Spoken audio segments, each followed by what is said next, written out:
எங்களுடைய அழைப்பை ஏற்று இங்கு குடியிருக்கும் பத்திரிகை உலக நண்பர்கள் மற்றும் எங்களுடைய அழைப்பை ஏற்று இங்கு வந்திருந்த என்னுடைய குடும்ப நண்பர்னு சொல்ல முடியாத ஒரு குருன்னு சொல்ல முடியாத ஒரு எப்படி சொல்கிறதுன்னு எனக்கு தெரியல. அது வந்து திரைத்துறையில் வந்து நிறையா பாக்யராஜ் சார்கிட்ட வந்து அவர் ஒரு சின்ன வயசில் பிரமிச்சு அவருடைய படங்களை பார்த்தது வேறு. அதற்கப்புறம் பின்னால் பத்திரிகையாளர் ஆனதுக்கப்புறம் அவருடைய நட்பு.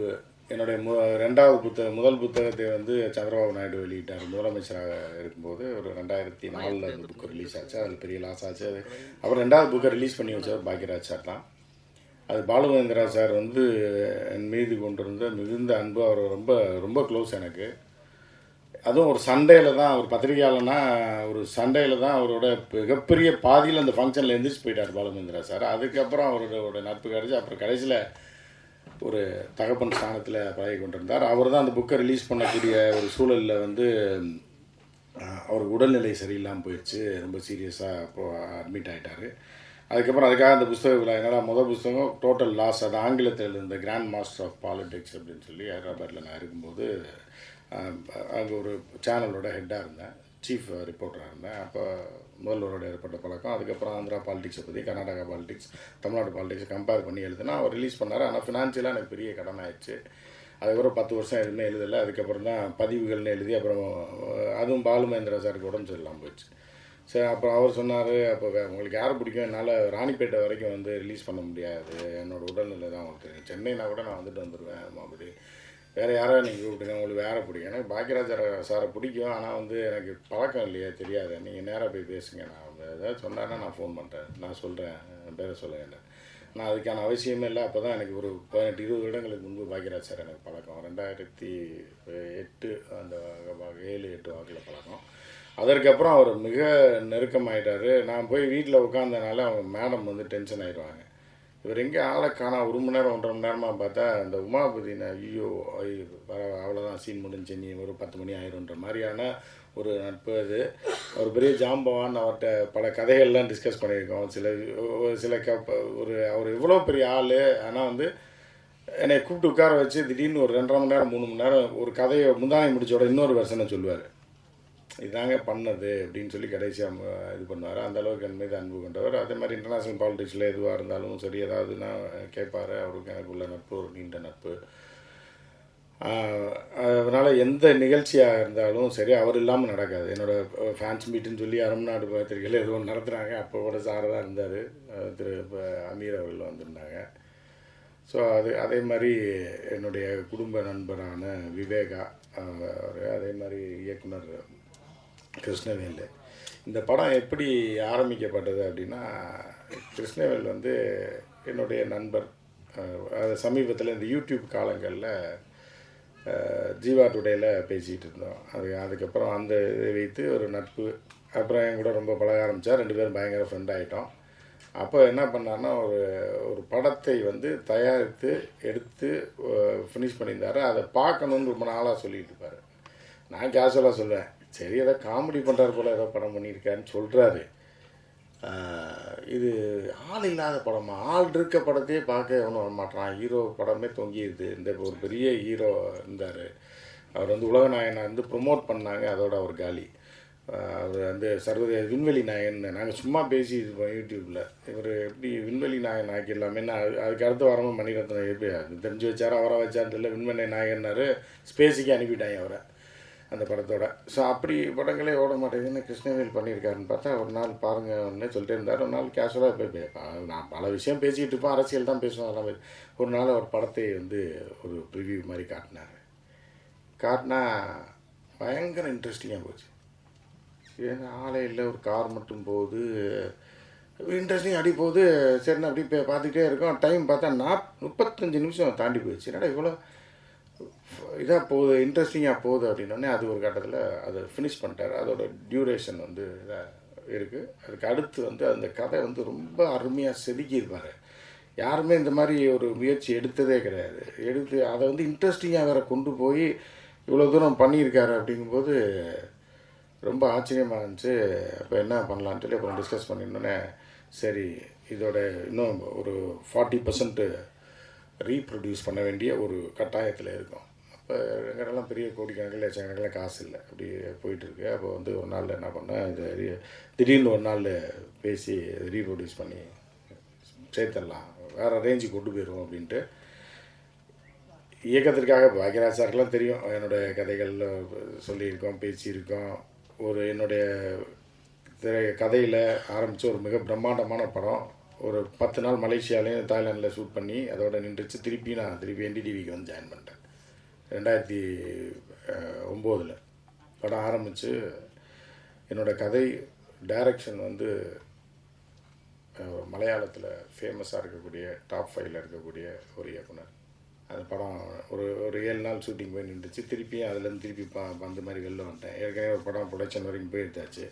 இப்படி தள்ளி போயிட்டே இருந்தது. அடுத்த ஒரு ப்ராஜெக்ட் இப்படி தள்ளி போயிட்டே இருந்தது. சரி, அவள் திருப்பி என்டிடிவி இண்டூவில் ஜாயின் பண்ணிட்டேன் அசோசியேட் எடிட்டராக. அதுக்கப்புறம் பார்த்திங்கன்னா தந்தியில் சீஃப் எடிட்டராக அப்படி இருந்தால் அப்புறம் அப்படியே போயிட்டு இருந்ததுன்னு வச்சுங்களேன். அது 2 வருஷம் போயிட்டு இருந்தது. இடையில எடுக்கப்பட்ட முயற்சிகள்லாம் வந்து எதுவுமே பெருசாக வரல. ஆர்ட் ஃபிலிம்ஸ் அப்பப்போ டைரக்ட் பண்ணிவிட்டு அப்படியே போயிட்டு இருக்கக்கூடிய காலகட்டத்தில் நம்ம ப்ரொடியூசர் சுரேஷ் சார்லாம் இருக்கார்.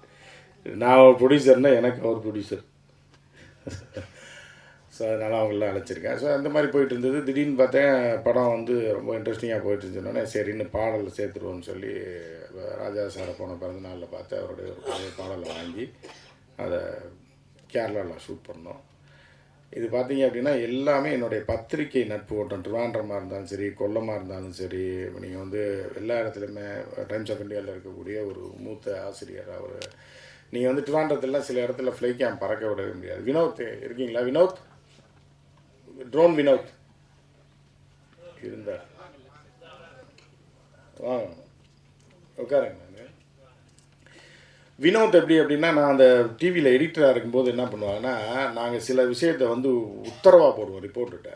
அசைன்மெண்ட் டெஸ்கில் எனக்கு இது வேணும், இது ஏன் எடுக்க முடியாது, ட்ரோனில் ஏன் எடுக்க முடியாதுன்றீங்க அப்படின்னா, இல்லை சார் போலீஸ் இது பிடிச்சிடும் அது பிடிச்சி. ஏங்க ஒரு முன்னணி டெலிவிஷனில் இதை இருக்க வந்தோடனே நானே களத்துக்கு போயிடுவோம். அதுக்கு யாருன்னா வினோத்தை கூப்பிட்டு போவேன். எவ்வளோ பெரிய வீடாக இருந்தாலும் எவன் வீட்டு ஜன்னலுக்குள்ளேயும் ட்ரோனை விடுவோம். அந்த ஆற்றல் படைத்தவர் என் தம்பி வினோத். எவனை பற்றியும் பார்க்க மாட்டேன். தூக்கிடான்னா தூக்கிட்டு வந்துடக்கூடிய ஒரே ஃப்ளை 1.5 நிமிஷம் தான் பறக்கும். எல்லாத்தையும் எடுத்துகிட்டு அது வந்து எலிக்காம என் காருக்குள்ளே வந்து வந்துடும். எவனும் அப்படி ஒரு கில்லாடியை நான் அந்த வயசில் நான் பார்த்தது. நான் சொல்கிறது 8 வருஷத்துக்கு முன்னாடி ட்ரோன் வந்த புதுசில் வினோத் போகலாமா அப்படின்னு. அதுக்கப்புறம் போகலாமான்னா சரி சார் என்ன சத்தம்லாம் பின்னாடி உட்காந்து அப்படியே பாட்டு கேட்டே வருவாப்பில். வினோத் இங்கே போட்டுருமா அப்படின்னு. மிகப்பெரிய இடங்களில் இப்போ அதெல்லாம் பயன்படுத்த முடியாது. ஏன்னா எலக்ட்ரானிக்கல்லையே வந்து அது கனெக்டட் ஆகிடுச்சு. உங்களோட ஐடியை காட்டி கொடுத்துரும். ஏர்போர்ட்டை சுற்றி 5 கிலோமீட்டரில் பறக்க விட்டிங்கன்னா அவங்க ஐடியை காட்டி கொடுத்துரும். உங்களை ஒத்திக்கிறாங்க போலீஸ். அந்த காலகட்டங்கள் அப்படி இல்லை. கண்ணில் பார்த்தா போலீஸ் பிடிச்சிடுவாங்க. பல இடங்கள் அதை சொல்ல விரும்பலை. அந்த மாதிரியான இடங்கள்லாம் ஆர்கியாலஜிக்கல் சைட்லாம் வந்து நானும் வினோத் மட்டும் காரில் போவோம். போய்ட்டு 2 கிலோமீட்டருக்கு முன்னாடி கார்லேருந்து என் காருக்குள்ளேருந்து ஃப்ளை கேம்ப் போய் அப்படியே 3 கிலோமீட்டர் மேலே போகும். கண்ணுக்கே தெரியாமல் போயிட்டு அப்படி 3 கிலோமீட்டர் போய் அங்கே டவுனில் இறக்கி எடுத்துகிட்டு இது எங்கேருந்து வருதுன்னு எவனுமே கண்டுபிடிக்கிற முன்னாடி என் காருக்குள்ளே வந்துடும். கார் எடுத்துகிட்டு வந்துடும். அப்படிப்பட்ட ஒரு வித்தைக்காரன் தான் என் தம்பி வினோத். அதுக்கப்புறம் இந்த படத்தில் இந்த காட்சியெல்லாம் பார்த்துருப்பீங்க. ட்ரோன் காட்சிகள் கேரளாவில் பறக்க விட்டுருவோம். அது முக்கியமான இடங்கள்லாம் ஒன்றும் இல்லை. பர்மிஷன் வந்து அது கிராண்டட் கிடையாது. வேறு எந்த சினிமாக்காரர்களாக இருந்தாலும் அந்த ஷாட்டுக்கு ஒரு 5 லட்ச ரூபா 4 லட்ச ரூபா செலவு பண்ணணும் பர்மிஷன் ஆட்டிக்கிது இதை பறக்க விட்டுறதுக்கு. இதை வந்து நாங்கள் வந்து காலையில் 6:30லேருந்து 7:30க்குள்ளே அந்த ஷூட்டை முடித்தோம். மொதல் பாட்டில் உள்ள சில சீன்ஸு, 2வது பாட்டில் உள்ள சில சீன்ஸ் சில இடங்கள்லாம் பார்த்திங்கன்னா ஒரு டிசி நண்பர் டெப்டி கமிஷனர் ஆஃப் ட்ரிவாண்ட்ரம் பேசுகிறோன்னே எடுத்துங்க. ஒன்றும் பர்மிஷன்லாம் அது ப்ராசஸ் ரொம்ப இதாகணும். காலையில் 6:30 மணிக்கு பறக்க விட்டோம். பீச்சு டவரு எல்லாத்தையும் எடுத்துகிட்டு 7:30 மணிக்கு அங்கேருந்து பேக்கப் பண்ணிட்டு வந்துட்டோம். 1 ஹவர் தான் ஷூட். அந்த அங்கேயே ஷூட் பண்ணது 3 இடத்துல 3 மணி நேரம் ஷூட் பண்ணி அந்த சாங்கை முடிச்சிட்டோம். அதுக்கப்புறம் பார்த்திங்கன்னா இந்த படத்தை வந்து இவ்வளோ அதாவது பிரம்மாண்டமாக இருக்கும். ஆனால் ரொம்ப லோ பட்ஜெட்டில் பண்ணியிருக்கோம். அது லோ பட்ஜெட் ஃபிலிமாக இருக்காது, ரிச்சான ஃபிலிமாக இருக்குது. ஏன்னா இதோட காஸ்ட் வந்து வேறு. ஆனால் திறமையான கலைஞர்கள் என்னோடய கேமராமேன் வரல. அவங்க வெளியூரில் ஒரு முக்கியமான ஒரு ப்ரோக்ராமாக போயிட்டாப்புல. 2வது கேமராமேன். இது படத்துக்கு 3 கேமராமேன். அவர் ஷூட் பண்ண ஒரு கேமராமேன். அதுக்கப்புறம் வினோத்தை வச்சு அந்த சாங்கு. அதுக்கப்புறம் இன்னொரு கிம்பலுக்கு ஒரு கேமராமேன். எப்போ போவோம் அப்படின்னு பார்த்தீங்கன்னா கொஞ்சம் கொஞ்சமாக ஷூட் பண்ணோம். அந்த 6 மாதமாக எப்படின்னா மலை ஷாட் எடுக்கணும். சூப்பராக இருக்கும். நானும் கிருஷ்ணவேலும் பேசுவோம். மலை ஷாட் எடுக்கணும்னா அப்புறம் என்ன அதுக்கான எவ்வளோ செலவாகும்னு பத்திரிக்கை நண்பர்கள் தெரியும். ஒரு மலை ஷாட் எடுக்கணும் அப்படின்னா என்னென்ன பண்ணணும், அதுக்காக மலை வரைக்கும் வெயிட் பண்ணி டக்குன்னு ஆர்கனைஸ் பண்ணுவோம். ஏன்னா ஹீரோயின் எங்கள் பொண்ணு. சரி நான் டக்குன்னு என்ன பண்ணுவோன்னா டக்குன்னு ஃபோனை போடுவோம். விஷயம் எல்லாம் 4 மணி மழை இன்றைக்கி மெட்ராலஜியில் பார்ப்போம், இன்றைக்கி மழை வர மாதிரி இருக்குது அப்படின்னோடனே பிளான் பண்ணுவோம். அது மழை வரும்.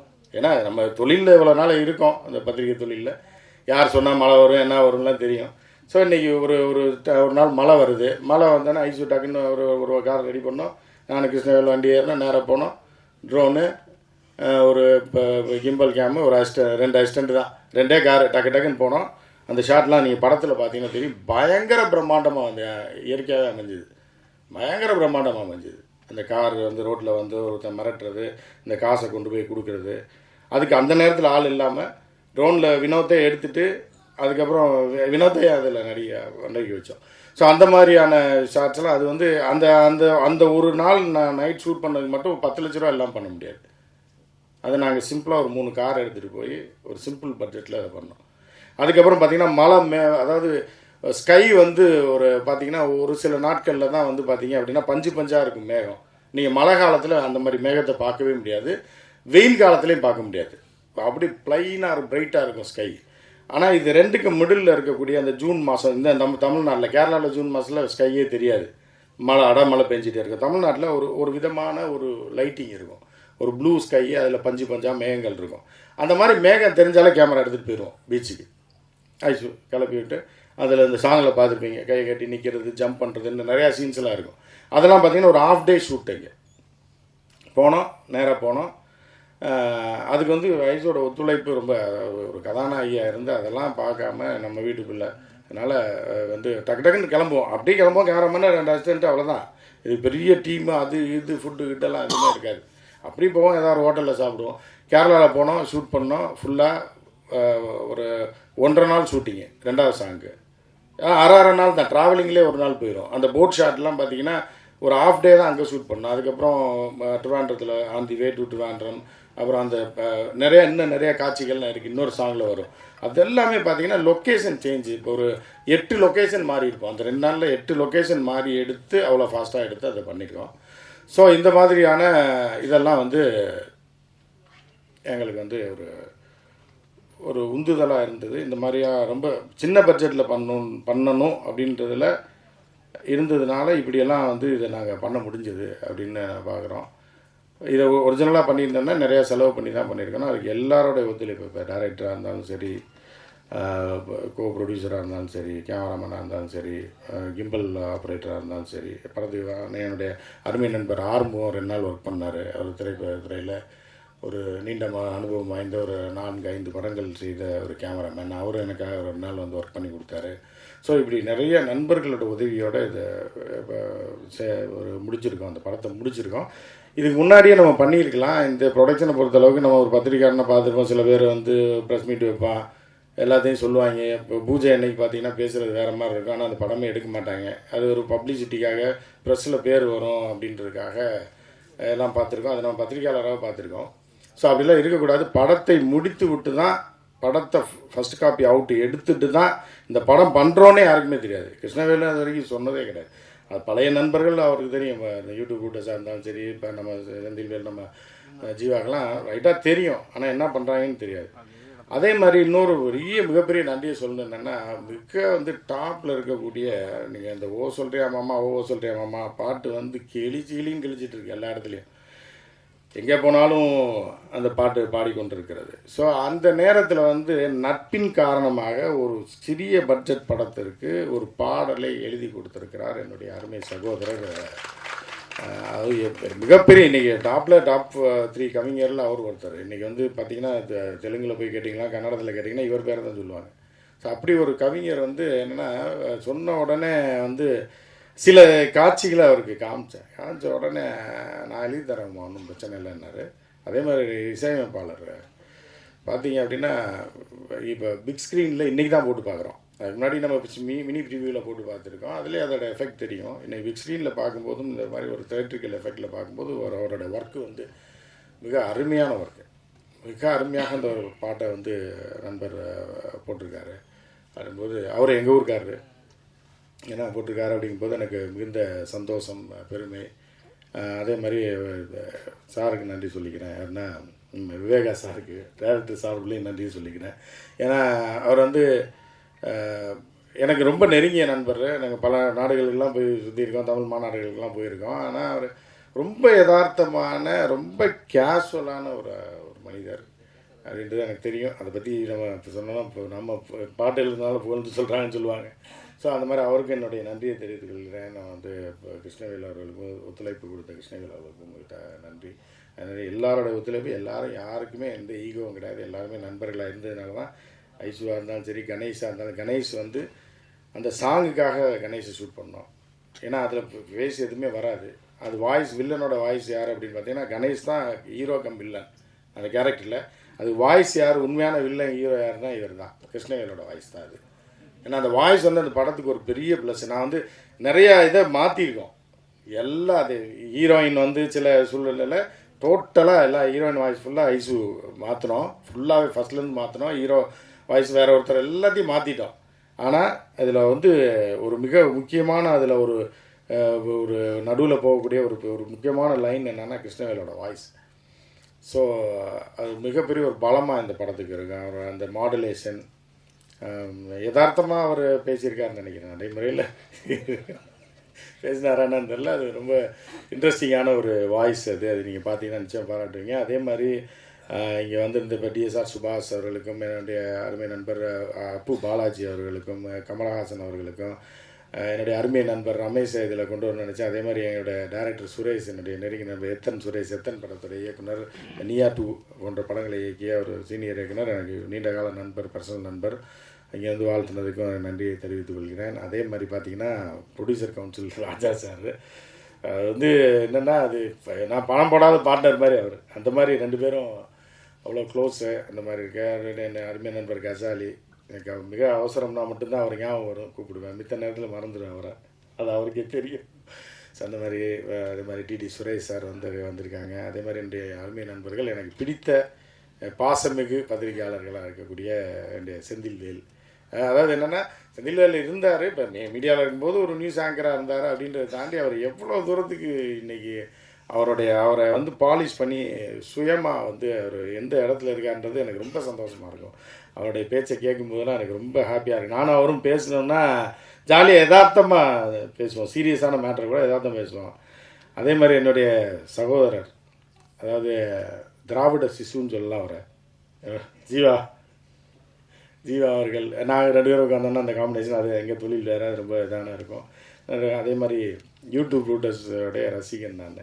எப்படின்னா நான் எங்கள் ஊர் பாஷையில் ஓட்டிகிட்டு இருப்பேன், மதுரை பாஷையில். அவர் அதை பார்த்துட்டு ரொம்ப சந்தோஷப்படுவார். அதே மாதிரி யூடியூப் ரூட்டர்ஸ் பேசுறதை பார்த்து நான் தனியாக உட்காந்து சிரிச்சுட்டு இருப்பேன். அவங்க பேசுகிறது, ஆஹா இது எடுக்கலாம், ஆனால் நம்ம பேச முடியாது, இவங்க 2 பேரும் உட்காந்தா தான் கரெக்டாக இருக்கும் அப்படின்ற மாதிரி யூடியூப் ரூட்டர்ஸ் வந்து அது மாதிரியான ஒரு இது என்னையும் ஓட்டி விட்டுருக்காப்புல ஒரு ஆரம்பத்தில். என்னென்னா ஒரு சேனலில் போய் நான் தெனாவட்டாக பேசிகிட்டு இருந்தேன் 2-3 டேரக்டரை பற்றி. நீ என்ன பண்ண, நீ காசை வாங்கிட்டு போகிற, மக்களுக்கு நீ சரியா, மக்கள் தான் டிக்கெட் எடுக்கிறாங்கன்ற மாதிரி பேசிக்கிட்டப்போ ஏதோ ஓடி இருந்தார். அதை பார்த்து நான் சிரிச்சிட்டு தான் இருந்தேன். ரைட்டு, இது கரெக்டு தானே அப்படின்ற மாதிரி. இந்த மாதிரி நண்பர்கள் இருக்காங்க. இந்த மாதிரி இஸ்மாயில்னு ஒருத்தர் அமைதியாக உட்காந்துருக்காரு பாருங்க, கையை கட்டிட்டு 7 படம் இயக்கியவர். அதில் வந்து 4 படம் வந்து இவர் வந்து என்ன பண்ணியிருக்காருன்னா ப்ரொடியூஸ் பண்ணி இயக்கியிருக்காரு. 7 படம் இயக்கியவர். அவருடைய 3 படங்களில் நான் வந்து அந்த நிகழ்ச்சியில் பங்கேற்றிருக்கேன். படத்தில் பங்கேற்கல, நிகழ்ச்சியில் பங்கேற்றிருக்கேன். அந்த மாதிரி ஒரு மிக அருமையான எனக்கு ஒரு நண்பர், அமைதியானவர். 7 படங்கள் முடிச்சு இது எப்படி விற்றார், எப்படி எடுத்தார் அப்படின்றதே தெரியாது. இந்த கடைசி படம்லாம் பார்த்திங்கன்னா ஷூட்டிங்கு நான் போயிருந்தேன் ஒரு இடத்துக்கு. கடைசியில் பார்த்தா விழான்றாரு, அதே 2 படம் ஆக்கிட்டார், கன்னடத்தில் ரிலீஸ் பண்ணிட்டாரு. அப்போ சேர்த்தா 9 வருது, 9 படம் வருது கன்னட படம்னு சேர்த்தா. எந்த பஞ்சாயத்தும் இல்லாமல் 2 ஹீரோயின், கன்னட ஹீரோயின் வச்சார், ஒரு ஹீரோ வச்சார், ஒரே இடத்துல ஷூட் பண்ணார். 35 நாளில் படத்தை தூக்கி போட்டார். 2 படம் ஆக்கி அதிலேருந்து எடுத்து. ஆனால் பார்த்தீங்கன்னா குவாலிட்டி அருமையாக இருந்தது, நல்லா இருந்தது. அந்த இதுக்கு தகுந்த மாதிரி அவர் ஒரு மிகப்பெரிய ஒரு நண்பர் எனக்கு. அதனால் எல்லாமே மிக நெருங்கிய, மனதுக்கு நெருங்கியவர்கள் தான் நம்ம கூப்பிட்டுருக்கோம். அதே மாதிரி ரமேஷ்குமாரை பற்றி நான் சொல்லியிருந்தேன். அதே மாதிரி ஸ்ரீதர் அவர்கள், ரமேஷ்குமாரோட நண்பர். அவர் சொன்ன உடனே ஒத்துக்கிட்டு கோ ப்ரொடியூசராக வந்து உதவி செஞ்சுருக்காரு. கடைசி கட்டத்தில் அவர் தான் வந்து அதை இது பண்ணவர். அதே மாதிரி என்னுடைய அருமை நண்பர் அப்பு பாலாஜி, மிக செல்வாக்கு. அதாவது வேலூரில் போய் இறங்கினேன்னா எங்கே பார்த்தாலும் அப்பு பாலாஜின்னு போஸ்டராக இருக்கும். அந்த மாதிரியான ஒரு நபர் அமைதியாக உட்காந்துருக்காரு. அவரும் பர்சனல் நண்பர், அதனால் அவரையும் அழைத்திருக்கிறோம். வந்திருந்த அனைவருக்கும் யாரோ பேர் விட்டுட்டு போயிருந்தேன்னா மன்னித்து விடுங்கள். இந்த படம் சிறப்பாக வந்திருக்கு அப்படின்னு நாங்கள் நம்புகிறோம். நிச்சயமாக அதை பார்த்தவர்களும் இது பண்ணுறாங்க. பாக்யராஜ் சாரும் பார்த்தார் படத்தை, ஒரு மினி தியேட்டரில் பார்த்தாரு. இன்னும் விவேகா அவர்கள் வந்து சில சீன்களை மட்டும்தான் பார்த்தார், பாடல்களை அவருக்கு முன்னாடியே போட்டு காமிச்சோம். ராஜா சாருக்கு தெரியும் என்னமோ பண்ணிகிட்டு இருக்காங்க, ஒரே ஆஃபீஸ் தான். இந்த படம் ஆரம்பிக்கும் போது பார்த்தீங்கன்னா எப்போயாவது கிருஷ்ணவேல் வருவார், ஏதோ 2 பேர் வராங்க, 2 பேர் தான் இருக்காங்க, ஏதோ ஒன்று பேசுகிறாங்க, அவர் போகிறாரு. அடுத்து கொஞ்சம் கச்சாலி வருவார், அவர் ஏதோ ஒன்று பேசுவார். சரி ஏதோ வீடியோ யூடியூப்க்கு எடுக்கிறாங்க போல நினச்சிட்டு இருப்பார் ராஜா சார். அப்புறம் என்ன சார் படம் கிட்டான்னு ஏதோ காதல் விழுந்துச்சு அப்படின்னு வராமல், அப்புறம் ஐஸ் வரும், தின் வரும், சாப்பிடுவாங்க போவாங்க, என் ஒய்ஃபு வருவாங்க போயிடுவாங்க. சரி ஏதோ வர்றாங்க போகிறாங்க அப்படின்னு நினச்சிட்டு இருந்தால் படத்தை முடிச்சிட்டிங்களான்னு ஷாக்காக கேட்டார். என்னங்க சொல்கிறீங்க அப்படின்னாரு. ஆமாம் உங்கள் ஆஃபீஸில் தான், ஒரு ஆஃபீஸில் வந்து இவர் ஒரு ரூமு, எனக்கு ஒரு ரூம், அதில் ஒரு யூடியூப்பும் இருக்கும், ப்ரொடக்ஷன் இதுவும் இருக்கும். ஆனால் அது ப்ரொடக்ஷன் மாதிரியே தெரியாது. சில நேரம் அங்கேயே தூங்கிடுவேன் நான், ஒரு 2 மணி ஆகும். இதையும் முடிச்சுட்டு இது யூடியூப்புக்கு எடுத்துகிட்டு அப்படியே தூங்கிடுவோம்.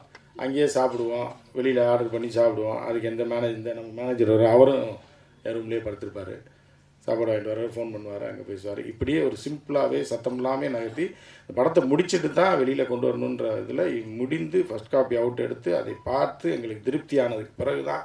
இன்னும் வந்து பத்திரிகை நண்பர்கள் யாருமே வந்து இன்னும் இது போடல, ப்ரிவ்யூ போடல. ப்ரிவ்யூக்கு தான் அவர்களுக்கு சிறப்பாக கொண்டு போய் எல்லாத்தையும் காட்டணும். அவங்க பார்த்துட்டு அவங்க கருத்தை சொல்லுவாங்க, என்னுடைய அருமை சகோதரர்கள். ஸோ அது அடுத்த வாரம் இல்லை ஒரு 10 நாளில் அது நடக்கும். படத்தை முடித்து விட்டு தான் செய்ய வேண்டும் என்பதற்காக அந்த பாடலை இப்போது படத்தை முடித்து விட்டு ரிலீஸ் பண்ணி எல்லாத்துக்கும் தயாராக வச்சுருக்கோம், பிளேட்டில் வச்சுருக்கோம் படத்தை. ஸோ இந்த 2 பாடலையும் இந்த இந்த இது ட்ரெய்லர் கூட நேற்று நைட்டாக கட் பண்ணி டிசிபி பண்ணி டக்குன்னு சரி போடலாம் அப்படின்னு கடைசி நேர முடிவில் தான் போட்டோம். பல பேர்கள் கூட அதில் போடாமல் விட்டுருப்போம். ஸோ திடீர்னு அது டைட்டில் போய் உட்காரல, அதனால கிராஷ் ஆகிடுச்சு.